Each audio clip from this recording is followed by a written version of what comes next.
各位观众，感谢持续收看奇哥大哥其他这一家。那今天生活奇哥跟各位报告2021年7月2号星期五热门搜寻的新闻。今天标题是天哪，华南市场，之前是北农，现在是华南市场。真的，今天中午听到这几段新闻，真的好可怕。待会再分享给各位听听看。那生活奇哥感谢各位持续的收看，记得喜欢、订阅、点赞、点分享。生活奇哥每天都会找一则新闻来做一些分享、导读、跟练习、学习跟解说新闻给各位听听。可以用听的、用看的都可以。那有意抢匪会去打游戏，最近都还在想说要打什么游戏啊，反正游戏那么多种，看要花钱的、不花钱的都可以去打。那有喜欢看游戏的，再去我的主频道游戏抢匪那边。那如果说要看过往直播的话，我的永琪138米那边的频道有一个过往直播。那我的底下都有相关网址，如果喜欢的观众朋友都去点击，因为最近录台北市的一些风景，感觉还不错啦。天气又不错，没下雨。那可以看一下日出跟黄昏，台北市的一个天空状况。好的，那今天我们要讲的热门搜寻的主题是天啊，华南市场。刚开头有跟各位分享过啊，今天中午最劲爆的新闻是，你的同事要出居家，居家了，我居家而已哦，不是去防疫旅馆哦。忽然3天前听说又验出 PCR，这边讲了 PCR 确诊41人，吓死人了啦！如果他确定是阳性，我们那一天就关起来了。如果持续追踪我看我在讲的，应该就知道了。后来我们验出的是阴性的，那我们现在最怕是隐藏式的，就是多次阴性忽然变一次阳性，那就惨了。后来据说他就直接进旅馆了，我们讲的防疫旅馆，就进去住了。那防疫旅馆就等于是14天只能在房间里面。其实我们这样居家习惯的人，我觉得还好但是那种不习惯居家的人可能会受不了。为什么？因为他习惯出去走走看看，逛逛。那如果刚好都不能出门，第一天还好呢，第二天看影片，第3天玩一玩，第4天、第5天，你就会知道很可怕了，好不好？所以在今天看这个热门搜寻啊，第一个排行榜华南市场被搜索了20万次。那还有石甲旺市场、陈柏惟、拿坡里披萨、肉控猛冲啊、拿坡里重量级腿排桶，还有公投啊、公投延后，那王东城啊，还有 ENAKO 文春泡喜超人气的承认电竞选手Kensa 交往，然后星光钢、贝德里、老鹰公路外送员疫苗，那等等的，这边又有人在骂了。博弈胖达，那麦当劳说外送员，我们不是人吗？麦当劳也是外送员啊。所以很多东西还是希望疫苗赶快来了，因为所有人打疫苗才有机会平缓不容易重症身故。OK， 那我们今天看入第一则新闻我们今天第一则新闻，北市华南市场第一则新闻由联合新闻网这边的一个新闻报道。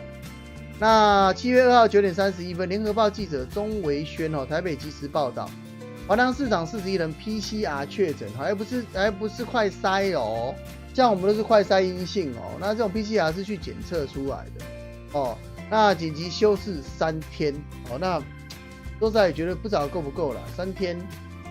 那你今天7月2号还有10天，到底能撑过吗？微解放能过吗？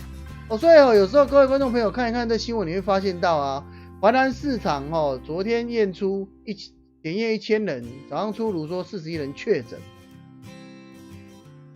确诊之后呢，就开始要匡列了，开始要找出他所有相关的人士了，对不对？所以早上7点半马上跟人家宣布休诊啦，多少人快踢笑了我们的北农都批货了，我们菜都买了，东西都买了，你现在忽然叫我们不能进去，叫我们不能用，不能买，那怎么办呢？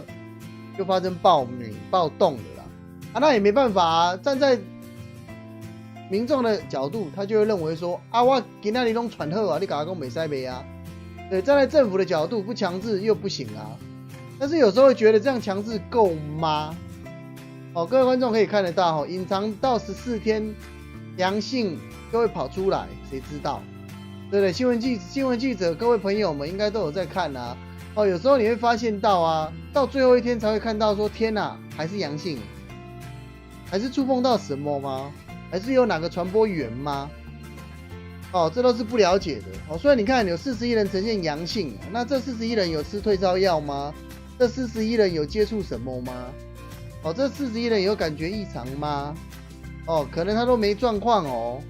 那你看怎么在传染？那如果他的检测数值很低，那传染性更大，怎么办呢？哦，所以各位观众朋友有喜欢这些网站说明的人都可以点击下面来看一下。我们这边有讲啦，指挥中心松口啊，如果7月12解除警戒，会有新的相关措施和指引。如果顺利解封，你最想做什么？好不好？哦，各位看到最后面这边最高的是这个，还是担心可能隐藏的疫情会继续自我隔离，好不好？哦，这是由新闻这边去做一个分享的哦，所以你们可以看一下。哦，你们就知道了，有些东西就是大众说的算了，大众投票出来就是有一个参考嘛。第二则新闻是中央通讯社这边的分享中央通讯社这边讲的，逾8万人曾到华南市场及周边，细胞简讯通知有症状快采检。这个前几天也有在说问题啊，我们也是用1922，我们每次用 QR code 去扫描那些资料啊，既然有警察去调不出文件来，既然跟你说东西资料太多了找不到，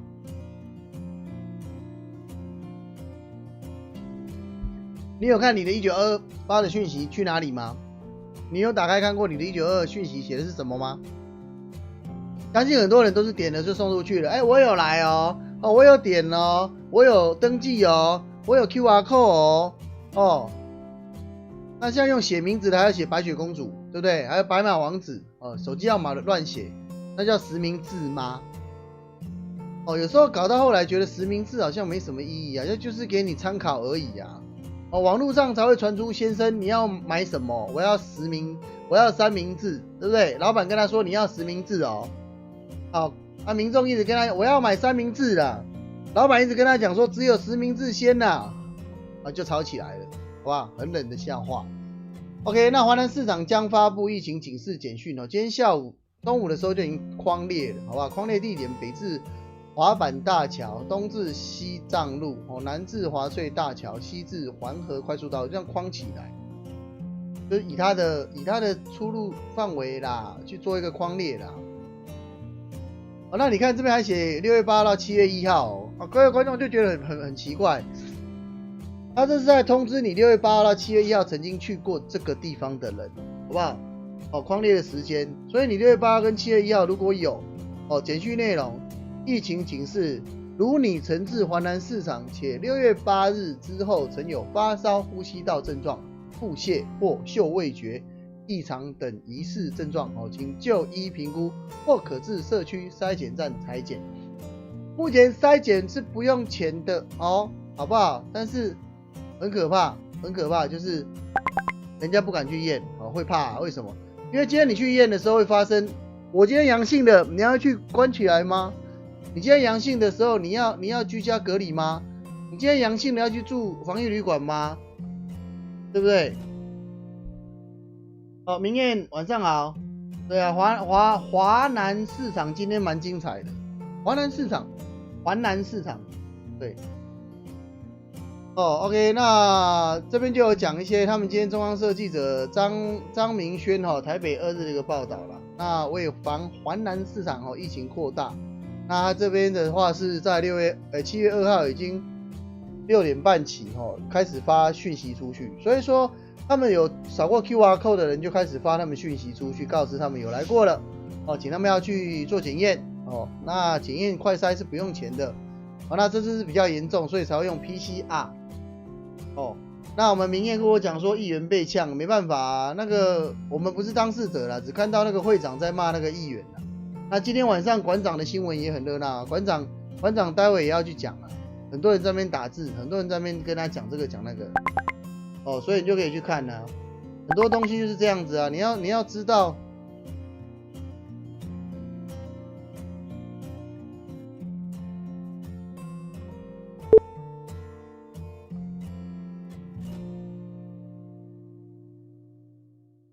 你要知道啦，因为很多议员被呛的东西，我们不是当事者，但是他的它的内容就是说啊，最主要就是人家一直没有来，没有一直来啦。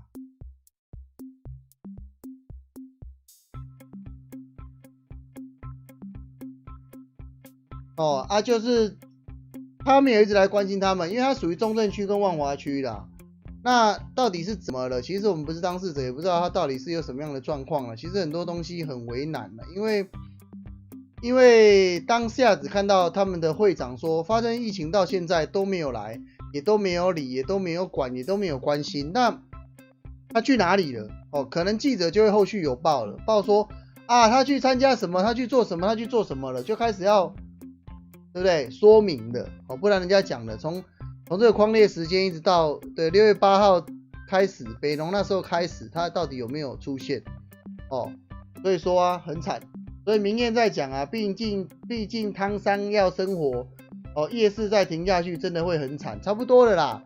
夜市现在已经1个多月了哦，昨天才有一个夜市微解放。那只要一报确诊哦，我跟你讲啦，那会再怎么样不知道啦。哦，我们只能静观其变啊。建议各位朋友没事还是不要出门啦。哦，我已经连续快5月到现在的吧，都很少再出门了，只有上班。我上班就没办法了。好啦，中央通讯社这边的新闻啊，有很多细节的东西啊，我们大概看过，都是讲一些新闻的内容。那如果有收到细胞简讯的观众朋友啊，可以依简讯去他这边简讯发送范围是扩大这几家店面的啦。那他们就要去找出相关的 QR code 扫描的谁的手机，去发放这些讯息通知他。如果收到简讯者，如果有不适的人就要赶快去就医，不要搭乘大众交通运输工具啦。那明艳在讲呢，我们的夜市摊商真的很多弱势族群、甘苦人，没错啊。夜市的话，很多就是不报税，又不缴税，又没办法去报正常的税，也没办法用银行，就是有负债的信用的问题，所以他们才会开个小摊车去过一天算一天。今天拿1000块去卖个2000块，而去过日子。就是利用他的技巧能力去开夜市。所以你说再下去会怎么样？不知道，真的不知道，我们只能一直看下去。所以说呢，在7月2号今天有公布的一个联合指挥进指挥所会前进到华良市场。那各位观众朋友就可以稍微注意看一下这些相关的讯息。那我们的明艳又说了，餐厅小吃店可以靠附近超商拉生意啊，反正就是要看他们怎么配合啦。其实就跟叫外卖一样啊，只是很多人因为居家的关系，全部都改成自己煮自己用，好吧？更神奇的是，中央通讯社的广告现在是自立鲑鱼耶。可能知道我在看馆长吧。这边又是 Notorious 的OK， 网页都会看你在看什么，找什么，而推一些新闻给你看。那第3则新闻这边也是中央通讯社，中央通讯社这边的一个新闻，华良市长41人染疫，陈时中与北市联社联合前进指挥所，这边有个影。那10点55分发布，1点38分更新，那一样的内容，这边有很多步骤，那也希望不要像他们会长在骂他们一样，是在作秀。但是很多人真的怎么讲，遇到这些状况了啦，觉得就是已经过不下去了啦，就觉得你们还在那边讲那个什么东西的。就讲白一点了，他们的会长还有一些里面的群众就会骂，你们还是有薪水领啊，我们没卖就没钱了啊。那你怎么办？你每个人都发5万，每个人都发10万吗？每个人都不缴税，每个人都不用扣税吗？所以说啊，这个裁剪出来真的很可怕，41人，那也匡列那一些快筛的是否筛得出来吗？所以我们明艳又有讲了，说夜市商圈是固定的，难找小吃店没固定的商圈好找，对啊。所以说有些东西真的很可怕了，你要怎么去让它好好的过下去？我忽然发现我的那个聊天视窗好像又消失了，我再点一下。明天你打的字好像我聊天视窗又会跑掉，真讨厌。他可能太久没登录，有没有？有时候会把你踢出去。哦，所以我们还是要靠我们的政府如何去搭配就人家讲高雄那边也在讲啦，我们今天配合我们的中央流行指挥中心，我们今天配合的去做这些管制，那到底有没有办法做得更好？那中央的钱跟我们的管理的钱跟每个区域的钱到底是不能去规划的更好呢？所以说我们只能讲说真的很惨啊。OK， 感谢明夜又帮我测试了，确定可以看到我们的聊天室的字串，但是好像看不清楚了。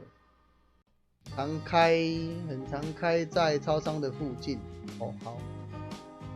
他说很多台湾小吃很常开在超商的附近啊，那也是因为已经习惯了，其实很多东西就是这样子啊。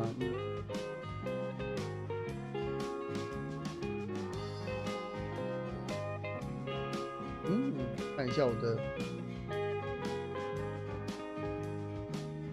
这个拉开了，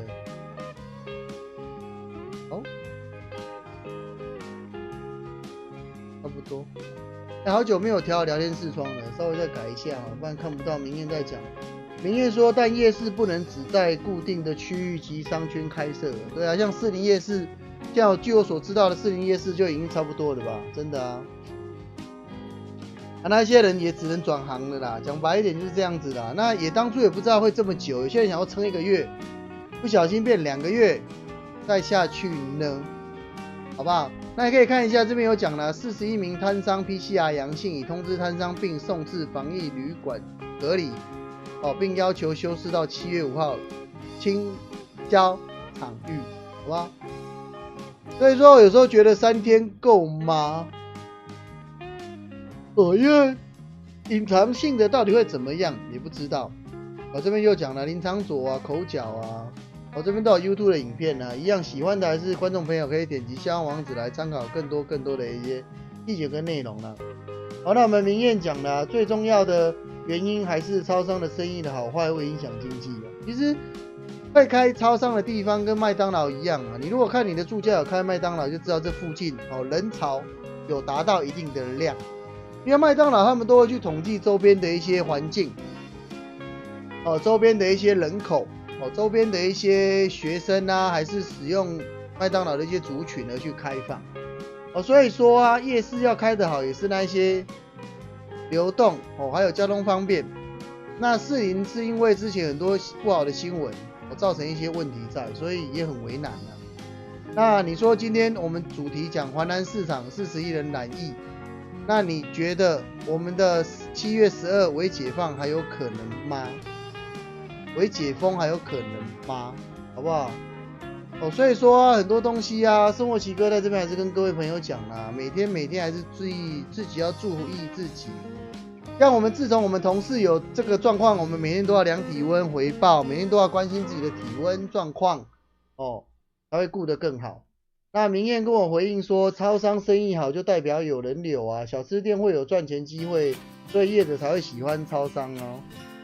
对啊，因为超商是一些固定人会去买一些基本的一些生活配备，那小吃店就是买一些让身心灵更快乐的，对不对？让身心灵更快乐，因为都是吃零食嘛。像我现在都只有3餐，我很少吃到零食，对不对？那偶尔吃一下会让心情更快乐。那明艳说当初就该封闭机场啊，没办法啦。其实有时候为了钱啦，为了政治啦，为了那一些状况啦，真的很为难啦。所以明艳说只开放货机，暂停客机啊，还是很多问题啦。就像你敢让科技厂关厂吗？你敢让科技厂休息吗？你敢让台积电不要营运吗？全球供应链就毁掉了啊。所以你才会看到嘛，美国送疫苗，日本送疫苗，就是不希望我们整个停掉了。那政府的一些举动也会影响到很多的问题。所以说像明艳在讲的只开放国内客机航班，但是他就赚不到钱了。那明艳说货机才是 GPT，对啦，也是啊，货运都是靠货机在运送的，但是有时候他们为了一些官商问题也没办法啊。就像你看，现在桃园机场开始强制做筛检啦，那你说它的筛检到底有没有用？也有人讲是浪费医疗资源，对，也有人说你这样筛3次是干嘛？对，也有人说你一回来就要关几天，你有这么多资源可以关吗？对不对？台湾也是很怕啊。哦，所以明彦说台积电也是靠货机创造的，对啊，所以我们一般小市民基本上很难懂这一些啦。就像我们刚刚举例的嘛，华南市场，对不对？华南市场我们的议员被人家骂，哦，这边我们刚刚有讲嘛，影片有议员被骂嘛，跟他呛，有没有？跟那个市场自治会长口角，有没有？你看一下我头这边有没有？后面这个影像，对不对？这为什么？就是没办法啊。所以说啊，明彦说像货轮运输、海运股一路涨。哦，对啊，听我朋友有讲啊，海运股的股票一路涨，航运也是啊。问题是别的会有争议啊，为什么它可以我不行？台湾才这么小啊，到底是行不行？所以我才跟各位观众朋友讲，只能忍耐再忍耐吧。哦，因为你要说啦，换个角度想，我们这种上下班多好的人，顾好清洁的人，为什么会因为他们这样子而不能微解封？因为他们这样子而要再延期？因为他们这些忍不住的人，对不对？因为他们这些为了每天要过日子的人，中了病又不去看的人，为了这一些不敢去诚实接受中了阳性的人，你说呢？屏东的德尔塔病毒也是啊，屏东的祖孙也是这样子啊，对不对？2个人也是这样子啊。哎呀，我没事，我们回家居家隔离就好了。那我们坐飞机回来了嘛，他又跑去医院看医生，把他邻居传染了。啊，现在各传各的。那如果你是他邻居，你是他亲戚家人，你怎么想啊？所以说啊，今天的分享有点长了，好，那感谢明彦来陪我做聊天啦。那也在最后还是要跟各位讲一下要记得还是要顾好自己的身体健康状况啦。那明彦又帮我分享说，重点是源头没顾好，才让国内的疫情在国内扩散。对啊，但是疫苗的事真的出蛮大的。如果早一点像国外有第一批疫苗来，我们在爆发之前有打疫苗的时候就好了。但是疫苗大家还是会怕的，你敢打吗？好吧。那再次感谢明彦陪我聊天。那今天的一个直播分享就到这边。那记得一样，喜欢、订阅、点赞、点分享。那我待会看状况再去玩别的直播。谢谢各位，谢谢明彦，拜拜。感谢明彦陪聊，拜。